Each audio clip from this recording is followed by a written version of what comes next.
ನಮಸ್ಕಾರ ನ್ಯೂಸ್ 18 ಡಿಜಿಟಲ್ಗೆ ಸ್ವಾಗತ. ನಾನು ಪೃಥ್ವಿರಾಜ್ ಹಾರ್ನಹಳ್ಳಿ.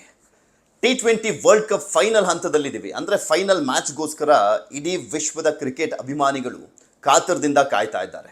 ಯಾರು ಈ ಬಾರಿ ಗೆಲ್ಬೋದು ಅಂತ. ಆ ರೀತಿಯಾಗಿ ಟಫ್ ಕಾಂಪಿಟೇಷನ್ ಇದೆ. ಇವರೇ ಗೆದ್ದುಬಿಡ್ತಾರೆ ಅಂತ ಹೇಳಲಿಕ್ಕಂತೂ ಸಾಧ್ಯನೇ ಇಲ್ಲ. ಇನ್ನು ನಮ್ಮ ತವರಿನಲ್ಲೇ ನಡೀತಾ ಇರುವಂಥದ್ದು T20 ವರ್ಲ್ಡ್ ಕಪ್. ಭಾರತದಲ್ಲೇ ನಡೀತಾ ಇರುವಂಥ ಹಿನ್ನೆಲೆಯಲ್ಲಿ ಹಾಟ್ ಫೇವ್ರೆಟ್ ಅಂದರೆ ಭಾರತನೇ. ಬಟ್ ನ್ಯೂಜಿಲ್ಯಾಂಡ್ ಅಂತೂ ತುಂಬ ಟಫ್ ಫೈಟ್ ಕೊಡ್ತಾ ಇರುವಂಥದ್ದು ಗೊತ್ತಿದೆಯಲ್ಲ. ಸೆಮಿಫೈನಲಲ್ಲಿ ಯಾವ ರೀತಿಯಾಗಿ ಸೌತ್ ಆಫ್ರಿಕಾವನ್ನು ಈಸಿಯಾಗಿ ಬಡ್ದುಬಿಟ್ರು ಅಂತ. ಇದೇ ಸಂದರ್ಭದಲ್ಲಿ ಭಾರತ ತಂಡನೂ ಕೂಡ ಅಷ್ಟೇ ತುಂಬ ಹಾರ್ಡ್ ವರ್ಕ್ ಮಾಡ್ತಾ ಇದೆ. ಸಾಕಷ್ಟು ಸಖತ್ತಾಗಿ ಪರ್ಫಾರ್ಮೆನ್ಸನ್ನು ತೋರಿಸುವಂಥ ನಿಟ್ಟಿನಲ್ಲಿ ಎಲ್ಲ ರೀತಿಯಾದಂಥ ಸಿದ್ಧತೆಯನ್ನು ಮಾಡ್ಕೊಳ್ತಾ ಇದ್ದಾರೆ. ಇನ್ನು ಇಡೀ ದೇಶದಾದ್ಯಂತ ಆಲ್ಮೋಸ್ಟ್ ಎಲ್ಲ ಕ್ರಿಕೆಟ್ ಅಭಿಮಾನಿಗಳು, ಕೋಟಿ ಕೋಟಿ ಕ್ರಿಕೆಟ್ ಅಭಿಮಾನಿಗಳು ಭಾರತ ತಂಡ ಗೆಲ್ಲಬೇಕು ಅನ್ನುವಂಥ ನಿಟ್ಟಿನಲ್ಲಿ ದೇವರ ಮೊರೆ ಹೋಗಿದ್ದಾರೆ. ವಿಶೇಷ ಪೂಜೆಗಳನ್ನು ಮಾಡ್ತಾ ಇದ್ದಾರೆ. ಹೋಮ, ಹವನ, ಹರಕೆ, ಉರುಳು ಸೇವೆ ಇದೆಲ್ಲವೂ ಕೂಡ ಆಗ್ತಾ ಇದೆ. ಇದೇ ಸಂದರ್ಭದಲ್ಲಿ ಒಂದು ಇಂಟ್ರೆಸ್ಟಿಂಗ್ ವಿಚಾರವನ್ನು ಹೇಳಲಿಕ್ಕೆ ಬಂದಿದ್ದೀನಿ ನಾನು. ಲಕ್ ಮ್ಯಾಟ್ರ್ ಆಗುತ್ತೆ ಅಂತ. ಎಷ್ಟೇ ಹಾರ್ಡ್ ವರ್ಕ್ ಇರಲಿ, ಎಂಥದ್ದೇ ಪರ್ಫಾರ್ಮೆನ್ಸ್ ಇರಲಿ, ಎಲ್ಲ ಟೀಮ್ನವ್ರು ಎಲ್ಲ ಫಾರ್ಮ್ನಲ್ಲಿ ಇದ್ದರೂ ಕೂಡ ಕೊನೆಯದಾಗಿ ಲಕ್ಕು ಕೂಡ ಮ್ಯಾಟ್ರ್ ಆಗುತ್ತೆ. ಈ ಲಕ್ನ ವಿಚಾರಕ್ಕೆ ಸಂಬಂಧಪಟ್ಟಂತೆ ನೋಡೋದಾದರೆ ಟೀಮ್ ಇಂಡಿಯಾ ಒಂದು ಲಕ್ನ ಹಿಂದೆ ಬಿದ್ದಿದೆ. ಅದೃಷ್ಟ ದೇವತೆಯನ್ನು ಒಲಿಸ್ಕೊಳ್ಳುವಂಥ ನಿಟ್ಟಿನಲ್ಲಿ ಏನೇನೆಲ್ಲ ಪಾಸಿಬಲ್ ಆಗಿ ಟ್ರೈ ಮಾಡ್ಬೋದು ಎಲ್ಲವನ್ನು ಮಾಡ್ತಾರೆ. ಫಾರ್ ಎಕ್ಸಾಂಪಲ್ ಈಗ ಹೇಳೋದಾದರೆ ಮೊನ್ನೆ ಮುಂಬೈನಲ್ಲಿ ಏನು ಸೆಮಿಫೈನಲ್ ಮ್ಯಾಚ್ ನಡೀತು ಇಂಗ್ಲೆಂಡ್ ವಿರುದ್ಧ. ಈ ಸಂದರ್ಭದಲ್ಲಿ ಹಿಂದಿನ ದಿನ ಪ್ರಾಕ್ಟೀಸ್ ಮ್ಯಾಚ್ ಟೈಮ್ನಲ್ಲಿ ಚಂದ್ರಗ್ರಹಣ ಇತ್ತು. ಚಂದ್ರಗ್ರಹಣ ಇದ್ದಿದ್ದಂಥ ಹಿನ್ನೆಲೆಯಲ್ಲಿ 45 ಮಿನಿಟ್ಸ್ ಲೇಟಾಗಿ ಹೋಗಿ ಪ್ರಾಕ್ಟೀಸ್ ಮಾಡಿರುವಂಥದ್ದು ಇಂಡಿಯನ್ ಪ್ಲೇಯರ್ಸ್ಗಳು. ಯಾಕೆಂದರೆ ಅಲ್ಲಿ ಇರುವಂಥವ್ರೆಲ್ಲರೂ ಕೂಡ ಆಲ್ಮೋಸ್ಟ್ ದೇವರು, ದಿಂಡ್ರು, ಜ್ಯೋತಿಷ್ಯ, ವಾಸ್ತು ಎಲ್ಲವನ್ನೂ ಕೂಡ ನಂಬುವಂಥವ್ರು. ಸೊ ಹೀಗಾಗಿ ಲೇಟಾಗಿ ಹೋಗಿದ್ರು. ಅದರಲ್ಲೇ ಸ್ಪಷ್ಟವಾಗಿ ಗೊತ್ತಾಗುತ್ತೆ ಯಾವ ರೀತಿಯಾದಂಥ ನಂಬಿಕೆ ಇದೆ ಅನ್ನುವಂಥದ್ದು. ಇದೇ ಸಂದರ್ಭದಲ್ಲಿ ನಾನು ಈಗ ಹೇಳಲಿಕ್ಕೆ ಬಂದಿರುವಂಥದ್ದು ಏನಪ್ಪ ಅಂದರೆ, ಅಹಮದಾಬಾದ್ನಲ್ಲಿ ಮ್ಯಾಚ್ ನಡೀತಾ ಇದೆ ಅಲ್ವಾ. ಅಹಮದಾಬಾದ್ನಲ್ಲಿ ನಡೆಯುವಂಥ ಸಂದರ್ಭದಲ್ಲಿ ಈ ಹಿಂದಿನ ಎರಡು ಪ್ರಮುಖವಾದಂಥ ಮ್ಯಾಚ್ಗಳು.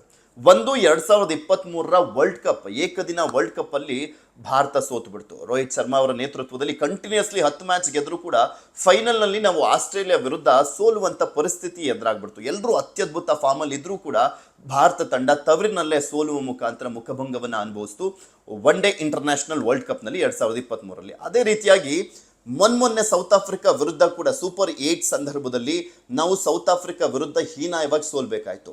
ಅದು ಕೂಡ ಅಹಮದಾಬಾದ್ ಸ್ಟೇಡಿಯಂನಲ್ಲಿ. ಇಲ್ಲಿ ಪ್ರಾಬ್ಲಮ್ ಏನಪ್ಪ, ಏನು ಲಕ್ ಟ್ರೈ ಮಾಡ್ತಾ ಇದ್ದಾರೆ ಇಂಡಿಯಾ ಟೀಮ್ನವರು ಅಂದರೆ ಸ್ಟೇಡಿಯಂ ವಿಚಾರದಲ್ಲಿ ಅಲ್ಲ, ಒಂದು ಹೋಟೆಲ್ ವಿಚಾರಕ್ಕೆ ಸಂಬಂಧಪಟ್ಟಂತೆ ಒಂದು ಹೋಟೆಲ್ನ ಕತೆ ಇದು.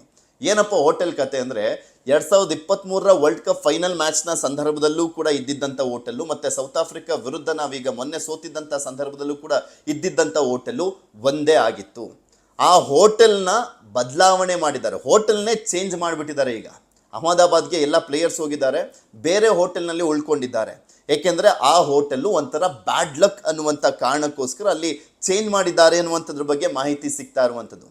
ಟೀಮ್ ಇಂಡಿಯಾದ ಸಿಬ್ಬಂದಿ ಒಬ್ಬರು ತುಂಬ ದೈವ ಭಕ್ತರು, ಅದರ ಜೊತೆಗೆ ಈ ಲಕ್ ಮ್ಯಾಟ್ರ್ ಎಲ್ಲ ನೋಡ್ತಾ ಇರ್ತಾರಂತೆ. ಸೊ ಹೀಗಾಗಿ ಆ ಹೋಟೆಲನ್ನು ಚೇಂಜ್ ಮಾಡಿಬಿಡೋಣ ಬೆಟರು ಅಂತ ಹೇಳಿದಂಥ ಹಿನ್ನೆಲೆಯಲ್ಲಿ BCCI ಕೂಡ ಗ್ರೀನ್ ಸಿಗ್ನಲನ್ನು ಕೊಟ್ಟಿದೆ.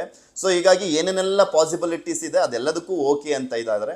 ಅದೃಷ್ಟ ದೇವತೆಯನ್ನು ಹೊಲಿಸ್ಕೊಳ್ಳುವಂಥ ನಿಟ್ಟಿನಲ್ಲಿ ಏನೇನೆಲ್ಲ ಮಾಡ್ಬೋದು ಅದೆಲ್ಲವನ್ನು ಕೂಡ ಮಾಡ್ತಾ ಇದ್ದಾರೆ. ಹೌದು, ಭಾರತೀಯ ತಂಡದವರು ಸಕ್ಕತ್ತಾಗಿ ಪರ್ಫಾರ್ಮೆನ್ಸನ್ನು ತೋರಿಸ್ತಾ ಇದ್ದಾರೆ, ಇಲ್ಲ ಅಂತಲ್ಲ. ಆದರೆ ನ್ಯೂಜಿಲ್ಯಾಂಡ್ ವಿರುದ್ಧ ಗೆಲ್ಲಬೇಕು ಅಂದರೆ ನಾನು ಹೇಳ್ತಾ ಇದ್ನಲ್ಲ, ಹಾರ್ಡ್ ವರ್ಕು, ಪರ್ಫಾರ್ಮೆನ್ಸು, ಪ್ರತಿಯೊಬ್ಬ ಪ್ಲೇಯರ್ನ ಇಂಡಿವಿಜುವಲ್ ಪರ್ಫಾರ್ಮೆನ್ಸ್ ತುಂಬ ಇಂಪಾರ್ಟೆಂಟ್ ಆಗುತ್ತೆ.